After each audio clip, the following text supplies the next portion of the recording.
Frieren is the least fantasy show I think I've ever watched. The entire show, in its first episode, is kind of creating this world and this idea of, oh, we are here with these great heroes. The show opens with the end of their journey. They've defeated the Demon King, someone that surely has a lot of power, and this group with a mage, a warrior, a cleric, and a hero, clearly they have some magic as well.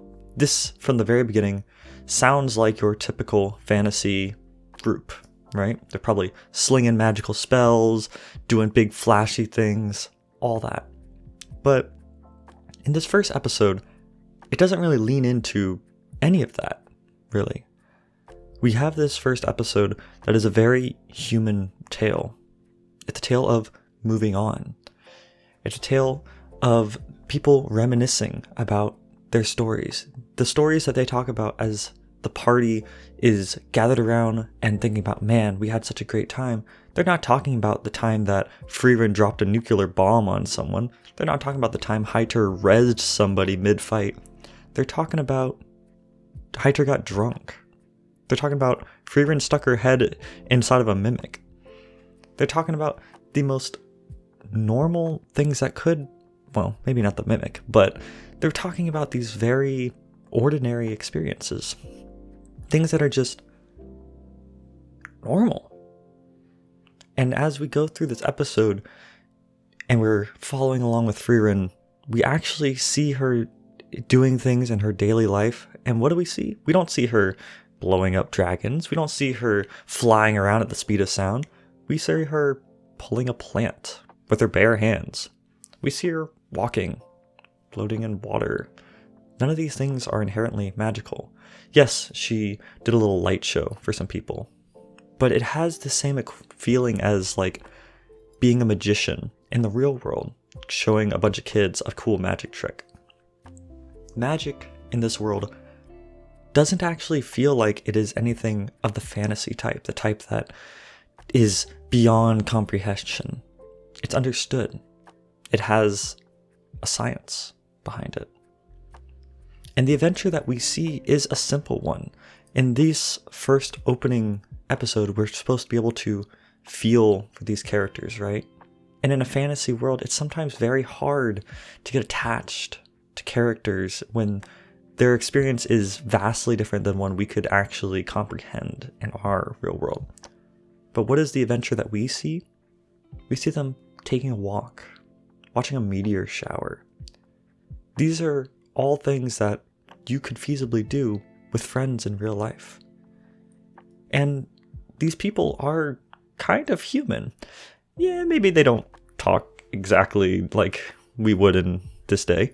I don't hear anything about skibbity toilets in here, but they do have their own distinct personalities. Everyone has a bit of a flaw, except for him, except for Eisen. He's kind of a goat. I mean, he's just the best. But Himmel is extremely vain, and for one being called a hero, we don't actually know exactly what he did other than smile and wave. Heiter, the corrupt priest that they love rubbing in constantly, obviously has a drinking thing. And Frieren is childlike. They all have these personality traits that somewhat break the mold. In most traditional fantasy, the elf is the one that is extremely wise and reserved and wouldn't make foolish mistakes like that. But instead we see this childlike glee from her for these random things. For Himmel, we're supposed to believe he's the hero, right? But his disposition of being a little bit egocentric is perhaps kind of natural for a hero. We could imagine that someone that became a hero in real life might be rather disposed to being a little egocentric with all the praise that they get. And that is what makes this so interesting, is we have these characters that feel distinctly, maybe not real, but understandable. They have nuance, depth. Their interactions are not just throw away. Each line that they say maybe isn't the most fullest thing of gravitas, but it provokes the mind. When we're sitting there watching the funeral, their friend died. And Heiter and Eisen are just like, hey, right? But we don't actually get the explanation. We don't get some anime thing going, oh, I can only cope by making a joke in this situation. We don't actually know what they're going through. We can only pick it up through context, facial expressions, the silence in between, the conversations that they have, their body gestures. This is real. This is how we communicate in real life. No one usually will just say exactly how they're feeling. And even if they try to, we as humans have a hard time expressing those emotions.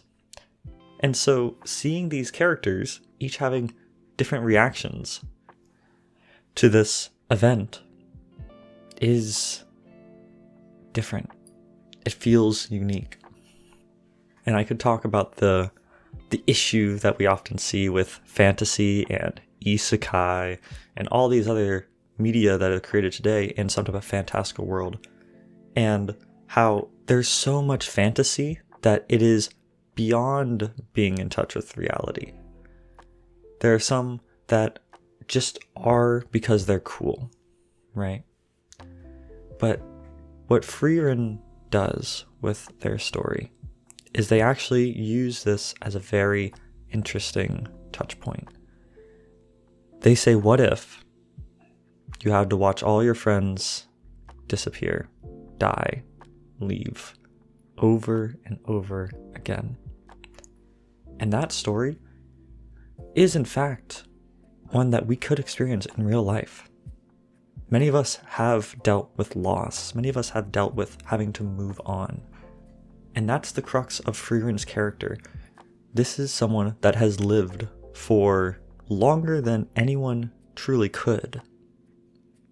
But she has had to hone and learn how to move on, how to let people go, but also how to enjoy life, how to strike that balance between being attached and letting them go. For a story that is supposedly fantastical in nature, it is distinctly human.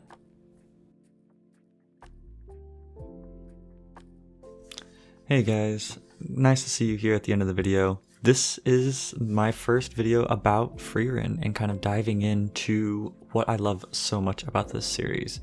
And if you like what you see, you know what to do. I'm not going to say it, but yeah. So I'm hoping to put out a video every other day, and I'm planning to have a lot of fun with this. So if you're here for the ride, then come aboard. Let's cruise. All right.